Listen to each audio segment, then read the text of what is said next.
علامہ ہلی نے ایک کتاب بادشاہ شاہ خدا بندہ کے مطالبے پر لکھی، اور مطالبہ یہ تھا کہ آپ اپنے مذہب کو واضح کریں کہ آپ کا دین کیا ہے، آپ کا مسلک کیا ہے۔ کتاب کا نام تھا نہج الحق و کشف الصدق۔ یہ وہ کتاب ہے جو بڑی معرکۃ الآراء کتاب ہے۔ اس میں آپ نے توحید سے لے کر اور آخر اصول دین اور فروع دین تک اپنے عقیدے اور اپنے عمل کو واضح کیا کہ ہمارا دین کیا ہے۔ علامہ ہلی کے بعد ایک عالم پیدا ہوئے عالم اسلام میں جن کا نام فضل ابن روزبہان ہے۔ فضل ابن روزبہان نے وہ کتاب لکھی جو اس کے جواب میں، اور اس کی بعض دلیلوں کو قبول کرنے کے بجائے باطل کرنے کی کوشش کی، اور اس کتاب کا نام تھا ابطال باطل۔ فضل ابن روزبہان کی کتاب کا نام ہے ابطال باطل، جو علامہ ہلی کے نہج الحق کے جواب میں لکھی گئی ہے، اور اس میں پوری کتاب کا جواب نہیں دیا گیا تھا، صرف باب امامت کا جواب لکھا گیا۔ کچھ وقت گزرا تو فضل ابن روزبہان کی کتاب کا جواب قاضی نور اللہ شوستری اعلی اللہ مقامہ نے آگرے میں لکھا۔ قاضی نور اللہ شوستری سے بہت سے لوگ واقف ہیں، لیکن قاضی صاحب وہ شخصیت ہیں جنہیں ایران سے اکبر نے بلوایا تھا کہ ہندوستان کی سرزمین پر قاضی القضات کا عہدہ خالی ہے، ہمیں آپ جیسا عالم چاہیے، یعنی چیف جسٹس کا عہدہ اکبر کی سلطنت میں۔ اور اس مغل بادشاہ نے جب ان کو بلوایا تو انہوں نے شرط کی تھی، اور وہ شرط یہ تھی، توجہ، وہ شرط یہ تھی کہ انہوں نے کہا کہ میں قضاوت کے عہدے کو قبول کر لوں گا، لیکن تیری سلطنت سے اگر فقہ حنفی والا میرے پاس فیصلے کے لیے آئے گا تو میں اس کا فیصلہ اسی کی فقہ سے کروں گا۔ یہ الگ بات کہ وہ فیصلہ میری فقہ میں بھی صحیح ہوگا، اور اگر حنفی مالکی آئے گا تو اس کی فقہ سے فیصلہ کروں گا، یہ الگ بات کہ میری فقہ میں بھی صحیح ہوگا۔ حنبلی آئے گا تو اس کی فقہ سے فیصلہ کروں گا، یہ الگ بات کہ میری فقہ میں بھی صحیح ہوگا۔ شافعی آئے گا تو اس کی فقہ سے فیصلہ کروں گا، یہ الگ بات کہ میری فقہ میں بھی صحیح ہوگا۔ اس شرط پر قاضی صاحب نے، یہ تاریخ اسلام میں اچھوتی شرط ہے، اس لیے کہ ایسی شرط ہے، اس لیے کہ ایسی شرط کسی نے نہیں لگائی، اس لیے کہ اس پر عمل کرنا بہت مشکل تھا، اور انہوں نے عمل کر کے دکھایا۔ اکبر نے اس شرط کو قبول کیا، جس نے علی کی معرفت حاصل کر لی ہو وہی یہ جملہ کہہ سکتا ہے، اس لیے کہ تاریخ میں خود علی کا احقاق حق انہی لفظوں میں لکھا ہے کہ جب اسبق ابن نباتہ کہتا ہے لما بایع الناس، جب لوگوں نے علی کی بیعت کی اور علی گھر سے برآمد ہوئے تو متعمما بعمامت رسول اللہ، متناعلا بنال رسول اللہ، متقلدا بسیف رسول اللہ، اور علی اس شان سے گھر سے نکلے کہ پیغمبر کا عمامہ سر پر تھا، پیغمبر کی تلوار کو لگائے ہوئے تھے قبضے میں، پیغمبر کی جوتیاں پہنے ہوئے تھے، عبائے رسالت کو دوش پر ڈالے ہوئے تھے۔ جب اذا صعد المنبر، جب منبر پہ بلند ہوئے تو ایک بار علی نے مجمع پہ نگاہ ڈالی، بیعت کرنے والوں پر نظر ڈالی، اور نظر ڈالنے کے بعد ابو طالب کے بیٹے نے کہا سلونی سلونی، پوچھو پوچھو، آج مجھ سے پوچھو، جو پوچھنا چاہتے ہو سوال کرو، یہاں کی پوچھو، وہاں کی پوچھو۔ اور دوسرا جملہ ارشاد فرمایا، سنو لو سنیت لی وسادت، اگر میرے لیے مسند عدالت و قضاوت بچھا دی جائے اور میرے پاس اہل انجیل آئے، لحکمت بین اہل التورات، بین اہل التورات بتوراتہم ان یقول انہ الحق، لحکمت بین اہل الانجیل بانجیلہم ان یقول انہ الحق، وَلَحَكَمْتُ بَيْنَ أَهْلِ الْقُرْآنِ بِكِتَابِهِمْ وَأَنْ يَقُولَ أَنَّهُ الْحَقُّ، اگر میرے پاس توریت والے آئے تو میں ان کا فیصلہ توریت سے کروں۔ یہاں تک کی روایتیں آپ نے سنی ہوئی ہے، اس کا آخری جملہ چھوڑ دیا جاتا ہے جو بہت اہم ہے، وہی تو احقاق حق ہے۔ علی نے کہا تورات والے آئے تو ان کا فیصلہ تورات سے کروں، یہاں تک کہ تورات کہے کہ علی حق ہے، حق ہے، انجیل والوں کا فیصلہ انجیل سے کروں، یہاں تک کہ انجیل کہے کہ علی حق ہے، قرآن والوں کا فیصلہ قرآن سے کروں، یہاں تک کہ قرآن بولے کہ علی حق ہے۔ جملہ کہوں جو کسی کے حق میں نہیں بولتا وہ بھی علی کے حق میں بولتا ہے، قرآن بولے رکھیے گا، تاریخ اسلام میں علی سے اختلاف رکھنے والے بہت ملیں گے آپ کو. علی کی ولایت نہیں مانتے، علی کی امامت نہیں مانتے، علی کی شجاعت نہیں مانتے، بہت سی چیزیں علی کی فضیلتوں سے. تاریخ میں کسی ایک نے بھی آج تک یہ نہیں کہا کہ علی نے کبھی کلام کذب کیا ہے. تاریخ میں صداقت علی پہ کسی نے انگلی نہیں اٹھائی. ہر ایک علی کو سچا مانتا ہے، اور یہ کلام علی ہے جو علی کر رہے ہیں. تو علی کہہ رہے ہیں کہ قرآن میرے حق میں کہے کہ میں حق ہوں، تو قرآن کسی کے حق میں کہے کہ وہ حق ہے تو اس حق کو تو پہچانو کہ وہ حق کون سا ہے. جو اتنا زیادہ علی کی معرفت رکھتا ہو وہ عالم یہ کہے کہ میں چاروں فقہوں کا فیصلہ اس کی فقہ کے مطابق کروں گا. اکبر نے قضاوت دے دی، جب قضاوت مل گئی تو رہنے لگے آگرے میں. بہت سی کتابیں لکھی، آخری دور میں کتاب لکھ رہے تھے، اور وہ کتاب ابطال باطل کا جواب تھا.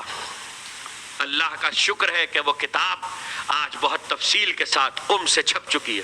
آیت اللہ مرشی نجفی علی اللہ مقامہ کے کتب خانے سے وہ کتاب چھپ چکی ہے. ابھی میں عرض کروں گا کہ وہ کتاب کتنی ضخیم ہے، اور اس پر حاشیہ جو آغا مرشی نے لکھا ہے وہ کیا ہے.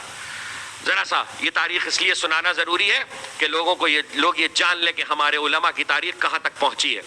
کتاب لکھ رہے ہیں احقاق الحق، ابطال باطل کا جواب، احقاق حق.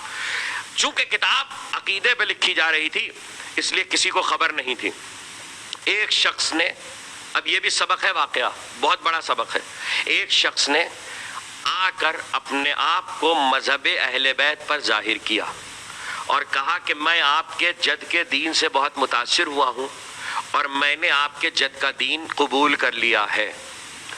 وہ آنے لگا، اتنا زیادہ مذہبی رسومات میں اپنے دین کا اظہار کیا کہ قاضی اتنا زیادہ مذہبی رسومات میں اپنے دین کا اظہار کیا کہ قاضی صاحب کے قریب رہنے والے سب لوگوں نے یقین کر لیا کہ یہ شخص مذہب قبول کر چکا ہے. قاضی صاحب کے پاس اتنا آنا جانا ہوا کہ شاگردی اختیار کر لی. تو آخری عمر میں کتاب کی خبر جب کسی کو نہیں تھی تو ظاہر شاگرد ہونے کی وجہ سے اس کتاب کے بارے میں پتہ چلا. تو کہنے لگا آپ جتنا جتنا لکھتے جائیں مجھے پڑھنے کے لیے دیتے جائیں. ظاہر ہے وہ نہ چھپائی کا زمانہ تھا، نہ کمپیوٹر کا، نہ فوٹو اسٹیٹ کا. روز قاضی صاحب جتنے صفحے لکھتے تھے وہ اسے لے جاتا تھا، لیکن بتائے بغیر اپنے گھر میں رات کو وہ سارے صفحے نقل کر لیتا تھا. قاضی صاحب کی کتاب مکمل ہوئی تو وہ ساری کتاب نقل ہو چکی تھی. وہی کتاب جہانگیر کے دربار میں پیش کی گئی اور کہا گیا یہ ہیں قاضی نور اللہ شوستری جنہوں نے ہمارے مذہب پر یہ اعتراضات کیے ہیں اور ہمارے مذہب کے خلاف یہ کتاب لکھی ہے. پیش کرنے والا وہی شاگرد تھا. کہتے ہیں کہ جب جہانگیر کے دربار میں یہ کتاب پیش کی گئی تو جہانگیر نے علماء کو طلب کیا اور علماء نے فیصلہ سنایا کہ کانٹوں پہ ڈال کے لاش کو کھینچ دو، سر اتار لو. سزا سنا دی گئی. احقاق حق کتاب لکھی. مجھے ایک جملہ سنانا تھا جس کے لیے میں نے یہ ساری گفتگو کی تھی. احقاق حق کتاب لکھی ہے اور کتاب عقیدے پر لکھی ہے اور فیصلہ دربار عدالت سے سنایا جا چکا ہے کہ ان کو قتل کیا جائے گا. ایسے میں لوگوں نے آ کر سوال بھی کیا کہ آپ فیصلے کے لیے کیا کہتے ہیں. قاضی صاحب نے خاموشی اختیار کی. جواب بعد میں سناؤں گا کہ انہوں نے کیا جواب دیا تھا اور کیا سوال کیا گیا. قاضی صاحب کو میدان میں لایا گیا جہاں سر قلم کر کے لاشے کو کانٹوں پر گھسیٹا جانا تھا، خاردار تاروں پر. کہتے ہیں کہ جس وقت قاضی صاحب کو لایا گیا تو قاضی نور اللہ شوستری علی اللہ مقامہ نے، جن کا آگرے میں مزار ہے، انہوں نے ایک ٹھیکری اٹھائی اور ٹھیکری پر ایک نوکیلی چیز اپنی انگلی میں گڑو کر خون نکالا اور اس خون سے ٹھیکری پر ایک چیز لکھی. وہ تحریر جو لکھی اور اس تحریر کو لکھ کر اچھال دیا. جب وہ واپس آئی تو اس پہ ایک اور تحریر لکھی ہوئی تھی. آپ نے اپنے خون سے لکھا تھا رب انی مغلوب فانتصر. یہ قرآن کی آیت تھی اور اس کو اچھال دیا. جب وہ واپس آئی تو اس پر لکھا ہوا تھا ان عبدی فاصبر، اگر تو میرا بندہ ہے تو صبر کر. قاضی صاحب نے خاموشی اختیار کر لی اور اس کے بعد آپ کا سر قلم کر دیا گیا. آپ کو جب لایا جا رہا تھا تو راستے میں کچھ لوگوں نے پوچھا کہ آپ کے دین میں تو تقیہ واجب ہے. جان جانے کا فیصلہ ہو چکا تھا تو کتاب سے منکر ہو جاتے، تقیہ کر لیتے، جان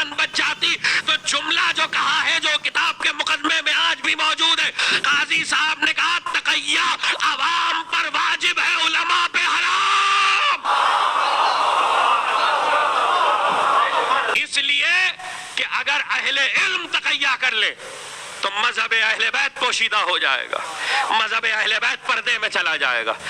36,000 صفحوں میں یہ کتاب چھپ چکی، 36,000 صفحے قم سے، اور 36,000 صفحوں کی شرح لکھی ہے آیت اللہ شہاب الدین مرشی نجفی نے 36,000 صفحوں میں۔ یہ ہے علمی خدمت۔ اسی کتاب کے باب امامت کی کچھ دلیلوں پر محدث دہلوی نے تحفہ اثنا عشریہ لکھی، اور اس تحفہ اثنا عشریہ کا جواب میر حامد حسین صاحب صاحب ابقات الانوار نے ابقات الانوار کی صورت میں لکھا، جس کے لیے علامہ امینی نے الغدیر میں لکھا کہ اگر میر حامد حسین کا کتب خانہ اور ان کی ابقات الانوار نہ ہوتی جو دو باپ اور بیٹوں نے مل کے مکمل کی، میر حامد حسین صاحب اور سرکار ناصر ملت علی اللہ مقامہ، کہ اگر ان کا کتب خانہ اور ان کی یہ کتاب ابقات نہ ہوتی تو الغدیر میں نہیں لکھ سکتا تھا۔ اور علامہ امینی نے لکھا کہ یاد رہے کہ 30,000 مخطوطات میں نے ان کے کتب خانے میں قلمی کتابیں دیکھی، اور وہ اس پائے کا عالم تھا کہ کسی کتاب کا کوئی صفحہ ایسا نہیں تھا جس پہ حاشیہ نہ لکھا ہو۔ یہ ہے علمیت، تب مذہب یہاں تک پہنچا ہے۔ اور اس علمیت میں شاید میں 5 دقیقے آپ کے زیادہ لے لوں، اس لیے کہ آج میں نے چاہا کہ اس عہد کی تاریخ جو ہو کر آ رہی ہے علماء کے ذریعے وہ بھی احقاق حق کی منزل پہ آپ تک پہنچ جائے۔ کل ہم واپس آ جائیں گے، اس لیے کہ ہم نے اصحاب رسول کا بھی ذکر کیا، اصحاب علی کا بھی ذکر کیا، تو وہ علماء جن کے ذریعے احقاق حق ہو رہا ہے۔ الغدیر 11 جلدوں میں صرف غدیر کے موضوع پر علامہ امینی نے کتاب لکھی۔ اب احقاق حق کی ایک اور تصویر دکھا رہا ہوں۔ آج بہت آسانی کے ساتھ لوگ مراسم عزاداری پر اعتراض کر دیتے ہیں اور انگلی اٹھا دیتے ہیں۔ علامہ امینی کا سب سے بڑا کارنامہ، اور کتابیں بھی ہیں لیکن الغدیر ہے، ان کے فرزند ڈاکٹر ہادی امینی کہتے ہیں کہ میں نے مرنے کے بعد اپنے باپ کو خواب میں دیکھا تو دیکھا کہ بہت اچھی جگہ پر بڑی نعمتوں میں ہے، تو میں سمجھا کہ خدمت علی کی توجہ خدمت علی کی ہے، اور مدح علی میں کتاب لکھی ہے الغدیر، تو اس کا صلہ یہ پایا کہ بہت بڑی نعمت میں ہے۔ تو میں نے کہا بابا آپ کو الغدیر کا صلہ ملا ہے کہ آپ عقبہ میں بہت اچھی جگہ پر ہے؟ تو کہنے لگے بیٹا تم غلط سمجھے، الغدیر بہت بڑی خدمت ہے لیکن اتنی بڑی خدمت نہیں ہے۔ توجہ، الغدیر بہت بڑی خدمت ہے لیکن اتنی بڑی خدمت نہیں ہے کہ مجھے یہ صلہ ملتا۔ میں بہت حیران ہوا کہ آخر الغدیر جیسی کتاب پر صلہ نہیں ملا تو اور کیا کارنامہ تھا کہ جس پر صلہ ملا؟ میں نے کہا بابا اور کون سا عمل آپ کا ہے کہ جس پر آپ کو عقبہ میں اتنی اچھی نعمتیں ملی ہے؟ کہا بیٹا جا کر اہل بیت کے چاہنے والوں کو بتا دینا کہ 2 عمل ایسے ہیں جن کا صلہ کوئی نہیں بتا